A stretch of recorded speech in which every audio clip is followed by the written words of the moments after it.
مذہبی و سماجی روایات اسلام عمانی معاشرت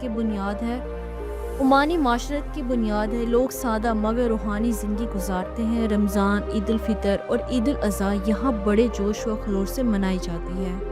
مساجد زندگی کا مرکز ہے جہاں لوگ نہ صرف عبادت بلکہ سماجی تعلقات بھی مضبوط کرتے ہیں۔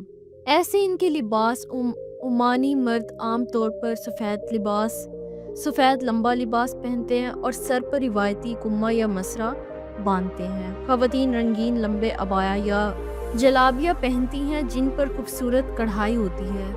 اور دوستوں اگر رہائشی ماحول کی بات کریں تو عمان کے شہروں میں جدید عمارتیں، کشیدہ سڑکیں اور صفائی نمایاں ہیں۔ دیہی علاقوں میں اب بھی روایتی طرز کے پتھریلے یا مٹی کے مکانات دیکھنے کو ملتے ہیں۔ ملک میں امن و سکون، مہمان نوازی اور قدرتی حسن اس کے معاشرتی ماحول کو منفرد بناتا ہے۔ تفریح اور ثقافت کی بات کریں تو عمانی لوگ موسیقی، لوک رقص اور اونٹ دوڑ جیسے کھیل پسند کرتے ہیں۔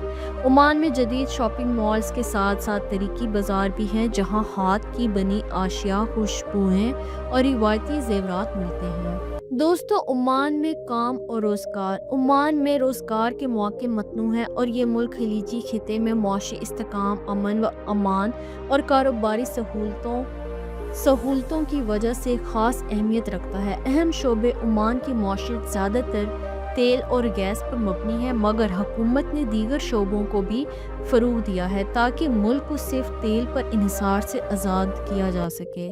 تیل و گیس کا شعبہ، سیاحت، تعلیم و صحت، تعمیرات، بندرگاہیں، تجارت۔ غیر ملکی کارکنان عمان میں بڑی تعداد میں غیر ملکی خصوصاً جنوبی ایشیا ممالک، پاکستان، بھارت، بنگلہ دیش کے لوگ کام کرتے ہیں۔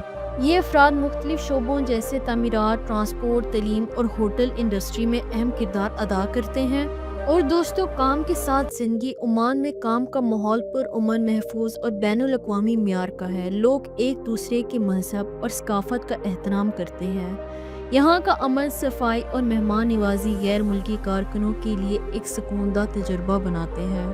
عمان کے مشہور مقامات۔ عمان اپنی قدرتی خوبصورتی، تاریخی ورثے اور ثقافتی تنوع کی وجہ سے سیاحوں کے لیے ایک دلکش ملک ہے۔ یہاں کے پہاڑ، صحرا، وادیاں، قلعے اور سمندر ہر سیاح کو اپنی جانب متوجہ کرتے ہیں۔ عمان کا دارالحکومت مسقط ملک کا سب سے خوبصورت اور ترقی یافتہ شہر ہے۔ یہاں جدید طرز زندگی اور قدیم عربی ورثہ ایک ساتھ نظر آتا ہے۔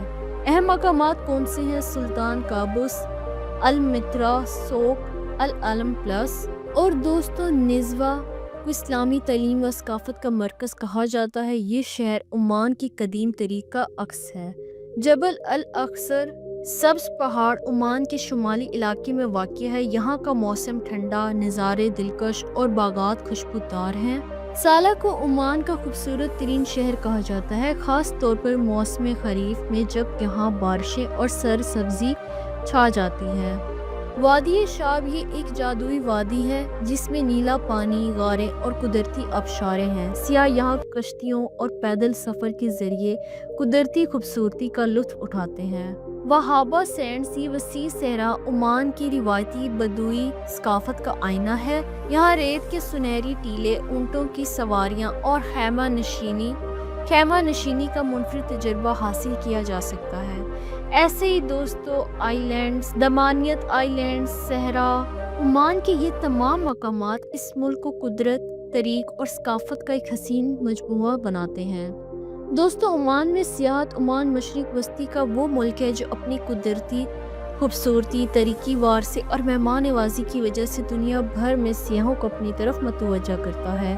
یہ ملک جدید سہولیات کے ساتھ ساتھ عربی روایات اور ثقافت کا بھی امین ہے جو ہر مسافر کے لیے ایک یادگار تجربہ ثابت ہوتا ہے۔ عمان کی تاریخ ہزاروں سال پرانی ہے۔ یہاں قدیم قلعے، محل اور بازار موجود ہیں جو اسلامی اور عربی فن تعمیر کا شاہکار ہیں، جیسے کہ نزوہ قلعہ، بہلا قلعہ، المترا سوق اور العالم پلس۔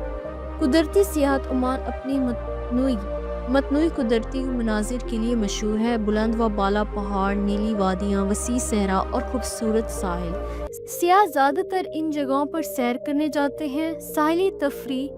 عمان کے ساحل خلیج عرب اور بحریہ عرب کے کنارے پر پھیلے ہوئے ہیں۔ یہاں کے ساحل صاف، پرسکون اور قدرتی حسن سے بھرپور ہیں۔ اور دوستو، عمان کے اگر ویزے کی بات کریں تو عمان ایک پرامن اور مہمان نواز ملک ہے جو دنیا بھر کے سیاحوں، طلباء اور ملازمین کے لیے کھلا ہے۔ اگر آپ عمان کا سفر کرنا چاہتے ہیں تو آپ کو اپنی ضرورت کے مطابق ویزا حاصل کرنا ہوگا، جیسے کہ سیاحتی ویزا، ملازمت ویزا، تعلیمی visa, family visa, transit visa. تو ان میں آپ بآسانی ویزا حاصل کر سکتے ہیں۔ تو امید ہے کہ میری آج کی ویڈیو آپ کو اچھی لگی ہوگی۔ نیکسٹ ویڈیو کے لیے اجازت دیں، تب تک کے لیے اللہ حافظ۔